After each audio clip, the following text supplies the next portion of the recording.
অন্ধকাসুর, যার ভয়ে সৃষ্টিকর্তা ব্রহ্মাও একসময় তার ব্রহ্মলোক ছেড়ে পালাতে বাধ্য হয়েছিলেন। সেই ভয়ঙ্কর অসুর যে রণক্ষেত্র ভগবান বিষ্ণুর সুদর্শন চক্রের গতিকেও যেন ছাড়িয়ে গেছিলেন, আর ইন্দ্র সহ সমস্ত স্বর্গলোককে তার সামনে মাথা নত করতে বাধ্য করেছিল। কিন্তু সেই অপরাজয় অসুর যখন অহংকারে অন্ধ হয়ে মা পার্বতীর দিকে কুদৃষ্টি দেওয়ার দুঃসাহস দেখালো, তখন মহাদেবের ধৈর্য ভেঙে পড়ল, আর তা রূপ নিল এক ভয়ঙ্কর প্রলয়ের আগুন। আসলে এই বিধ্বংসী যুদ্ধের বীজ বোনা হয়েছিল অনেক আগেই। নমস্কার বন্ধুরা, কৃষ্ণপ্রবাহ চ্যানেলে আপনাদের স্বাগত। অন্ধকাসুরের জন্ম হয়েছিল মহাদেবের শরীরের এক ফোঁটা ঘাম থেকে, যা ছিল ঘোর অন্ধকারের প্রতীক। জন্ম থেকেই সে অন্ধ ছিল, আর সেই কারণেই সকলের কাছে অবহেলিত ও ঘৃণিত হয়ে উঠেছিল। এই অপমানই তার মনে এমন এক প্রতিশোধের আগুন জ্বালিয়ে দেয়, যা একদিন পুরো বিশ্বকে গ্রাস করতে পারত। অপরাজেয় শক্তি পাওয়ার জন্য সে পাতালের গভীরে হাজার হাজার বছর ধরে কঠোর তপস্যা করতে লাগল। তার তপস্যা এতটাই ভয়ঙ্কর ছিল যে হিমালয়ের বরফ পর্যন্ত গলতে শুরু করল, আর ত্রিভুবনের সব প্রাণী আতঙ্কে কেঁপে উঠল। অবশেষে ভগবান ব্রহ্মা বাধ্য হয়ে তার সামনে আবির্ভূত হলেন। অন্ধকাসুর তখন এমন এক বর চাইল, যা সৃষ্টির নিয়মকেই ভেঙে দিতে পারে। সে বলল, প্রভু, যুদ্ধক্ষেত্রে আমার শরীর থেকে যদি এক ফোঁটা রক্তও মাটিতে পড়ে, তাহলে সেই রক্ত থেকে আমার মতোই শক্তিশালী আরেকজন অন্ধকাসুর জন্ম নেবে। ব্রহ্মা বললেন, তাই হোক। কিন্তু অন্ধকাসুর বুঝতে পারেনি এই বরই একদিন তার সর্বনাশের কারণ হবে।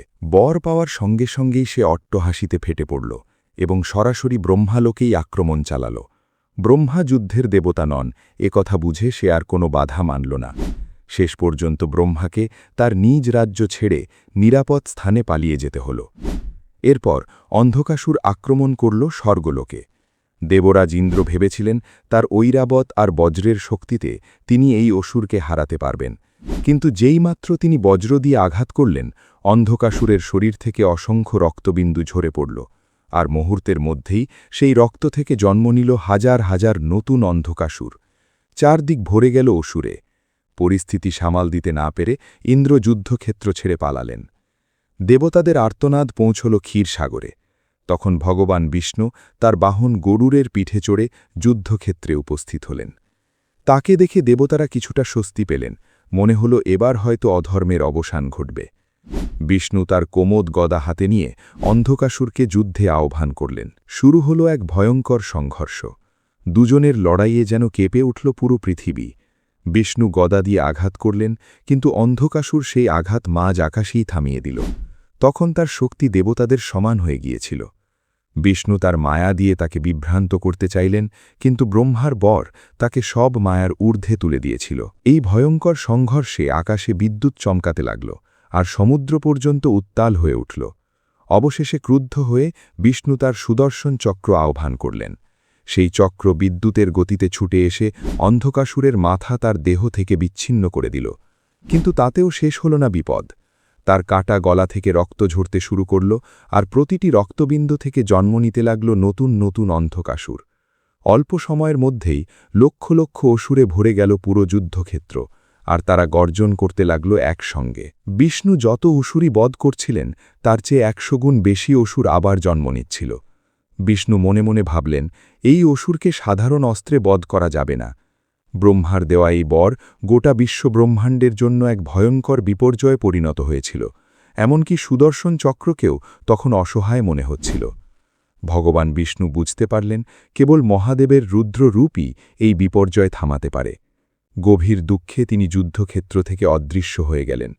এতে দেবতাদের মন ভেঙে গেল, তারা ভয়ে কেঁপে উঠল। ব্রহ্মা আর বিষ্ণুকে যুদ্ধক্ষেত্র ছেড়ে যেতে বাধ্য করার পর অন্ধকাসুরের অহংকার চরমে পৌঁছল।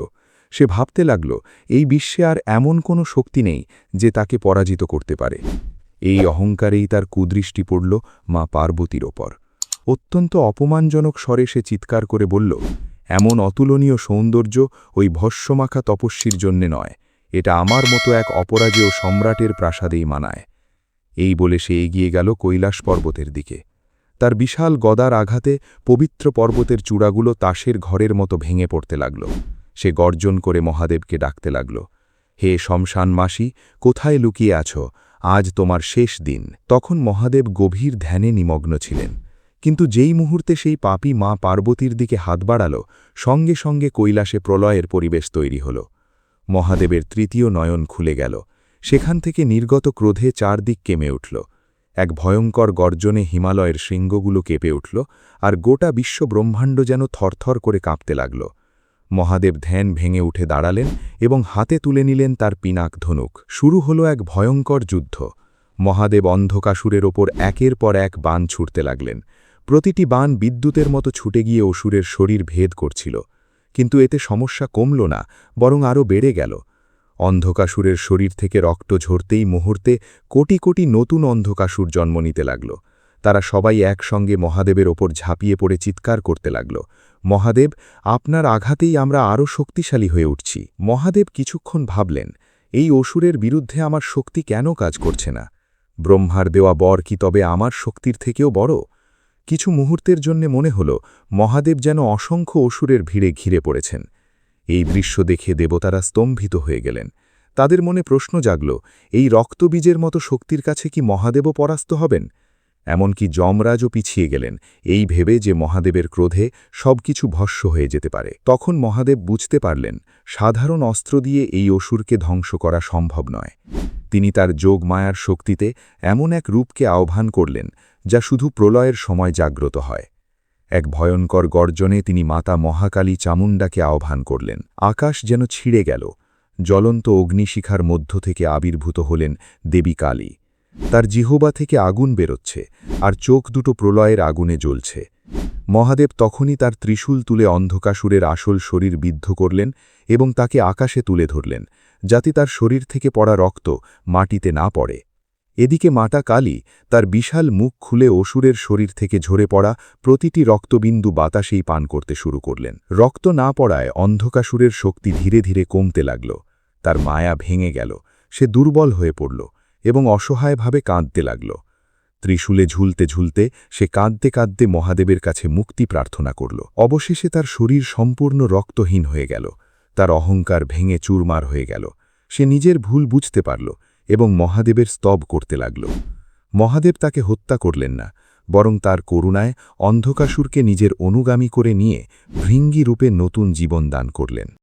এই যুদ্ধের শিক্ষা একটাই, যখন অধর্ম সীমা ছাড়িয়ে যায়, তখন স্বয়ং মহাকালকেও ভয়ঙ্কর রূপ ধারণ করতে হয়।